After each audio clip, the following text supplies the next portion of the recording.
Welcome back to the Defense Tech Podcast. I'm your host, Civilian Sydney, and we are back this week to kick off something new.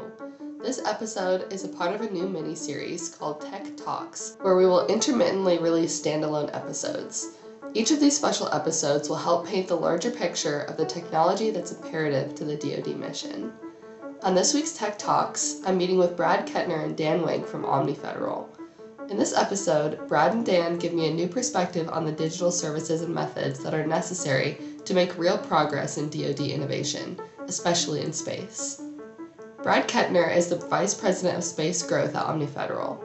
He has 39 years of DoD experience in various roles, including development projects for the International Space Station, a prototype satellite ground system architecture analysis tool, and more. His direct experience with numerous DoD and space systems, including national systems, missile defense systems, the Army's Future Combat System, GPS, and more make him an expert in all things ground and space systems technology. We are also joined by Dan Wenk, a senior consultant for Omni who is focusing on scaling their DoD space and modeling simulation domains. He's the owner and founder of Triad Consulting, and prior to that, he was a senior civil servant at the Office of the Secretary of Defense, leveraging his strategic deterrence expertise. He has a vast array of experience supporting the different DoD offices in threat protection, kill chain, and large-scale simulation technologies. This was such a great conversation, and I hope you learn as much as I did listening to Dan and Brad. Stay tuned for more Tech Talks episodes and a brand new series that will be released soon. So hi, Dan and Brad. Thank you so much for joining the podcast and welcome. We're so excited to have this conversation with you guys and learn more about Omni Federal. But if you could start by just walking us through your respective backgrounds. Were either of you involved in the military, or are you coming from civilian backgrounds?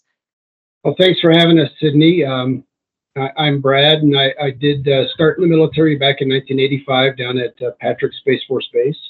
Worked a lot of the launch, did oversight for many of the launch activities that were run out of that location. Later, unfortunately, got injured, so they converted me to a civilian position, where I worked as a civil servant for several years, working major acquisitions and some management advisory services for senior leaders. And from there, moved my family out to Colorado, where I became a contractor, and I've been a contractor for over 20 years working on various space programs. Awesome. Great. What about you, Dan? Yeah, hi, Sydney. A little bit of both, actually. So civil servant with a strategic deterrence background, and got to cut my teeth on overhead systems like Discus and Millstar and other things. I've done some time as a defense contractor, worked on the National Security Council. I've done startups, and had my fun as a technologist in the startup world and here in the non-traditional world. So a good mix, and really helped to really make appreciative of some of the things that NSTXL brings to the table. Yeah, absolutely. So you guys have a lot of collective experience in different areas of the industry. I'm curious to know what specific aspects you both are passionate about. I'll take that one first. I think for me, it's about, with that strategic deterrence mindset, it's, first and foremost, how do we keep America's interests top of mind, at the forefront, in the lead? But really, it's about helping the warfighter and solving really hard problems, and how you can use non-traditional FAR or OTAs to really get after that. What are the hardest problems to solve? What is the national security crises? And what kind of innovative solutions can you bring to the fight for the warfighter? Yeah, absolutely. Yeah, and for me, going back to the 1980s, I'm still seeing some of the technology that existed when I first started and entered the military. So my passion is to see that gets upgraded and improved. Recently did a user engagement with some of our guardians, and was really amazed at the screens and the systems that they're using, the fact that a lot of the buttons didn't work.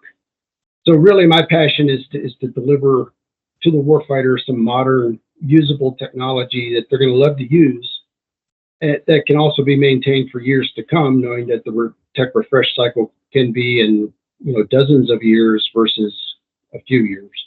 Okay, well, thanks for sharing. So in one of our previous episodes, I actually had on Melissa Owens, who is also from Omni Federal, and we talked a lot about some of the services that Omni provides to government teams, like classes and certifications. We also discussed sort of a high-level overview of what Omni does. But would you be able to give me more detail on the technology that Omni develops on the ground and the sort of projects that your team likes to get involved in? Sure, Sydney, I'll take that one.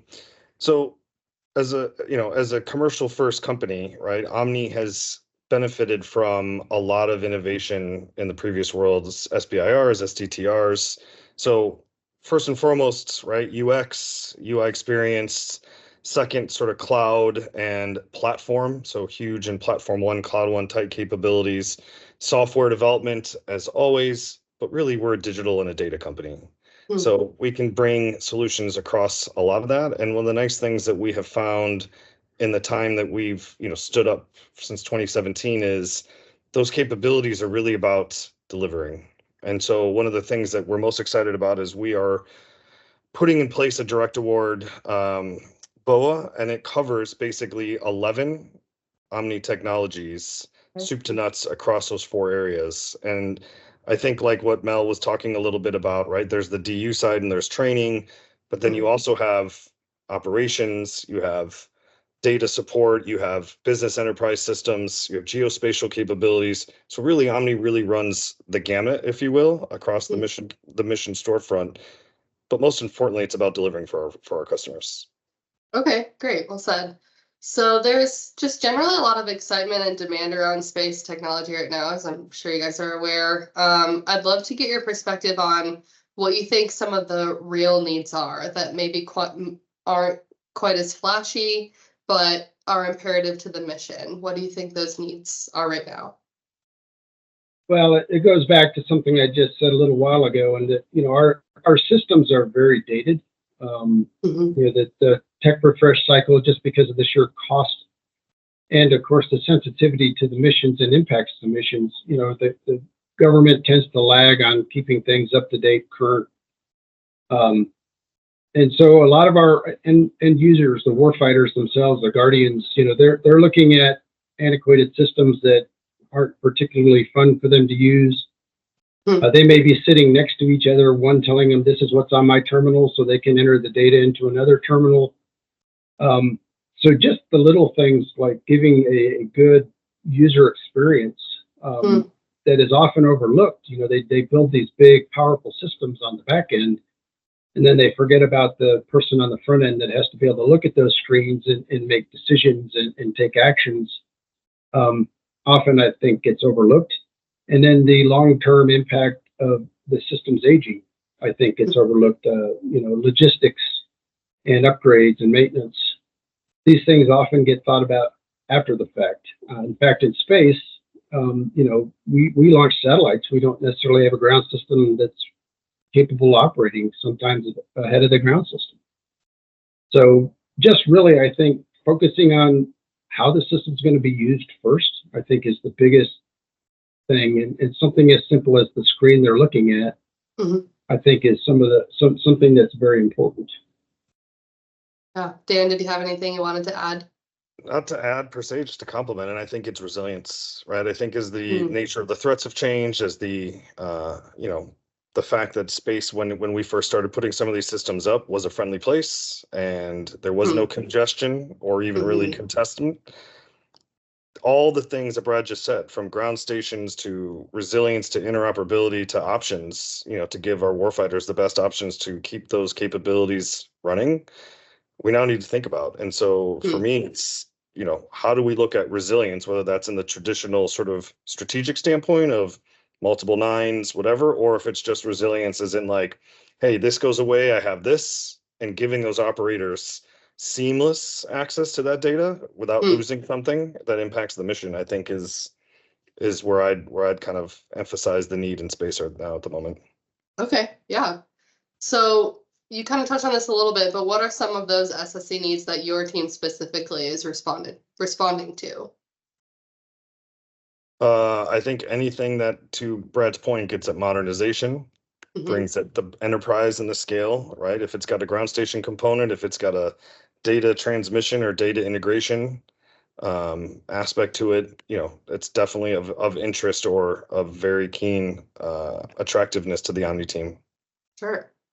Yeah, and So, to add to that, just real quick, we are looking at bringing innovation into the warfighter and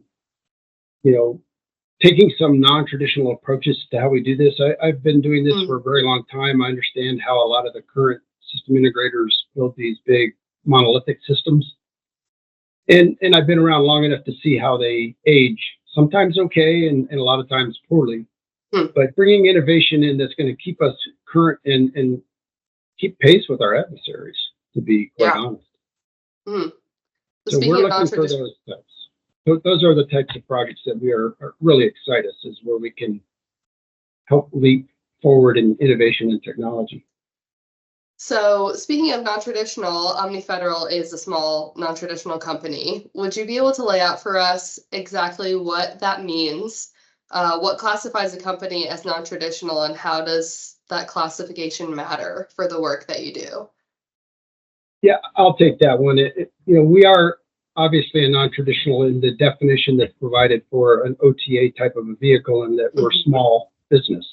Sure. And also, we are non-traditional due to our accounting system, which is the non-based cost. But we kind of look at it a little bit differently too, in that we're non-traditional from the standpoint that our roots come from the commercial background. Okay. And we are trying to bring commercial experience into the federal sector, and we've done that successfully. We've adapted commercial practices from where our company was born, and we're now bringing those new, modern, innovative, and non-traditional approaches to solve problems for warfighters. And we're doing that through spec. We're using the OTA because it allows us to be a non-traditional.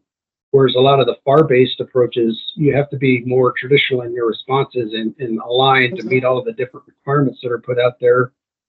And those become barriers for us. So for us, being non-traditional is meet the definition that we're small, but also we approach the problem differently. Yeah. So how long has Omni Federal been a member of SPEC? Do you know? Since the fall of 22. Okay, awesome. So you've been a member now for 2 years, close to 2 years. And I know your company's been innovating for 6 years. So you've been around for a bit of time and have plenty of experience contracting with the DoD, kind of like you just mentioned. What has your experience been like as a more seasoned, non-traditional contractor? Are there any gaps that you've noticed in the contracting space for non-traditional companies? I think we've noticed a couple gaps. First and foremost, right, space is an interesting domain to operate in, and a lot of times brings a lot of challenges, both with facilities and classifications and mission expertise. And so, while you bring the non-traditional and the innovation approach, solving the facilities ready to go day one, or some of the hooks if you're a small business. And luckily, Omni's been able to sort of overcome that. We have a pretty robust geospatial capability and others across other parts of the world. So maybe not as challenging for us per se, but still an issue nonetheless. It definitely creates, a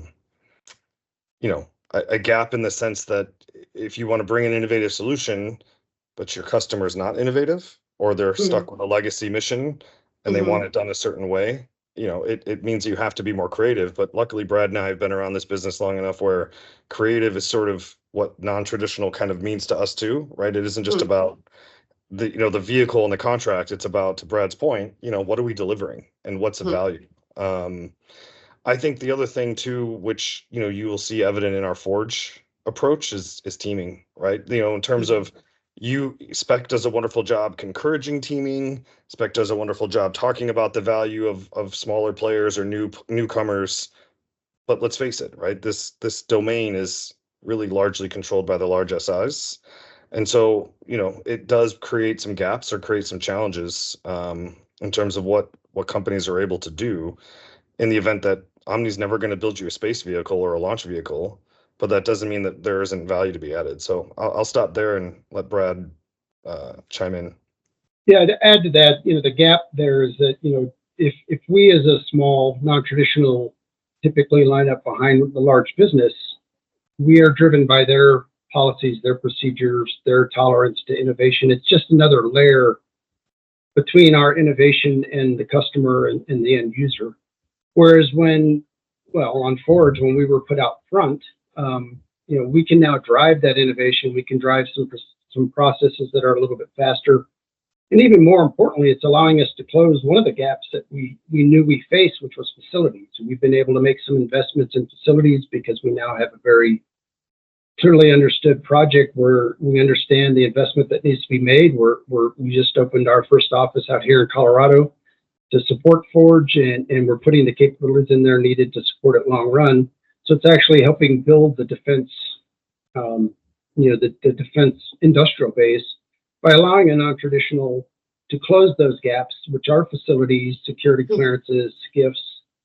But we can team with a large behind us, and then we can leverage the investment the government's made there in their facilities while advancing our own and basically making for a much healthier industrial base across the board for the DoD and Space Force.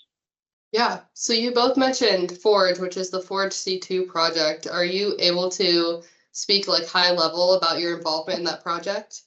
Yeah, I think we can speak at a high level. Yeah, obviously, we are limited in some of what we can say, but we did pursue that. We went to the project talks and we looked at how the contract was structured, and we took note that there was a chance there, the way the government set it up, for a small, innovative, non-traditional company to step in and actually perform the work. And we took advantage of that, went in, provided a good solution to the customer that they were obviously interested in.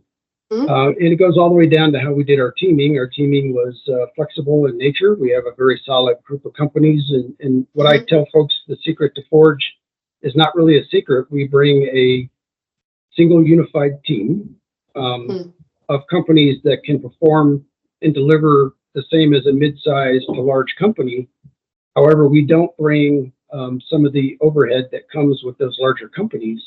And we're able to move very quickly using our agile and modern methods, which sometimes we don't get to do. Again, as I had mentioned before, if we end up being behind those larger, traditional, more well-established companies that have very set engineering processes. Great, yeah, thank you for sharing.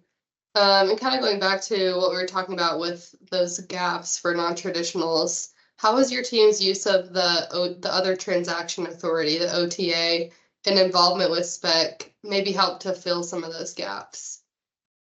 So I think one of the ways that we've looked at that is just speed, right? Omni really likes to get going, right? We use that user-centered design. We take those modern approaches and agility that Brad was talking about, and we want to just go. And I think it isn't just about having the right people. Brad and his team have done a really great job, but I think it's about being not held back, right? We've got 4 demos, a short amount of time to do this in, and I think it's really well suited to the team that Omni has built. And it's really, really going to show in the end that that's what I think the customer is looking for. And we heard them and we gave them exactly what they wanted. And the phased approach that they've taken allows us the time that we need to fill those gaps. I mean, you're talking about closing the gaps. If it's required on day one, a non-traditional is probably not going to be able to do a whole lot. But if we've got a year to prepare for what is needed, then we can usually get those in place because we do have to deal with the government process, which, they're not going to give us, our 254s in a day. They're not going to give us, access to certain key facilities in a week. It's going to take a few months. So it allows both the government and the contracting side to have a more controlled pace and get the right things in place to protect, security and all the things that are needed. So it is a true partnership with the government, which is something we do like about OTAs. Yeah, that is unique. So in both of your experiences, what sort of flexibility does the OTA give you as opposed to using something like the FAR-based contract? It's focused on the solution. I mean, that's one of the reasons why I think Omni's been so successful is we really, we want to deliver you a great solution. So by focusing on the solution, it allows Omni to showcase what it does best. Nice. Anything you want to add, Brad? Yeah, when we approach an OTA, as Dan said, when I joined Omni, I had done OTAs much longer. I've actually been a member of SPEC with other companies longer than 2 years. Okay. I learned the lesson very early on that if you don't have a complete solution to bring to the customer, because that's really what the OTA is looking for, then it's probably not where you want to play. But if you do have that solution, it is a great environment for companies like Omni and other non-traditionals to come in and play, because it is geared towards the smaller business. But I've driven home to Omni and everybody here who's working these. It is just like our SIBRs that we're doing. It's about having a solution. Pitching a concept isn't what they're looking for. Well said.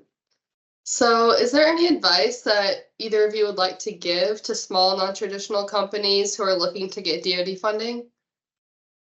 Well, I would start by saying, don't limit yourself to what you've always done.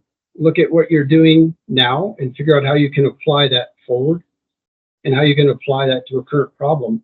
I think they'll be surprised to see that they actually can bring a solution if they just look at it from the other side of how they're traditionally looking at it. It's no secret. I mean, for me to get Omni to go after Forge C2, I had folks within the company who say, we don't do that kind of work. And I had to change their perspective so that they could see that we do actually do similar type of work. It's just, it has a different look to it and just has to be applied differently. And then don't be afraid to form a coalition of partnerships. Find other like-minded companies that culturally fit with you very well, and you can develop complete solutions through partnering. And the key is to deliver a solution, not deliver something that only you have. You're not selling a product. You should be taking them a solution and delivering a solution rather than delivering a product and asking them to wrap their mission around your product. It should be the other way around. Well, that's about all the questions that I have. It's great to see you. Thank you both so much for joining, and we'll be talking soon. Thank you for the opportunity, and wonderful to see you again today.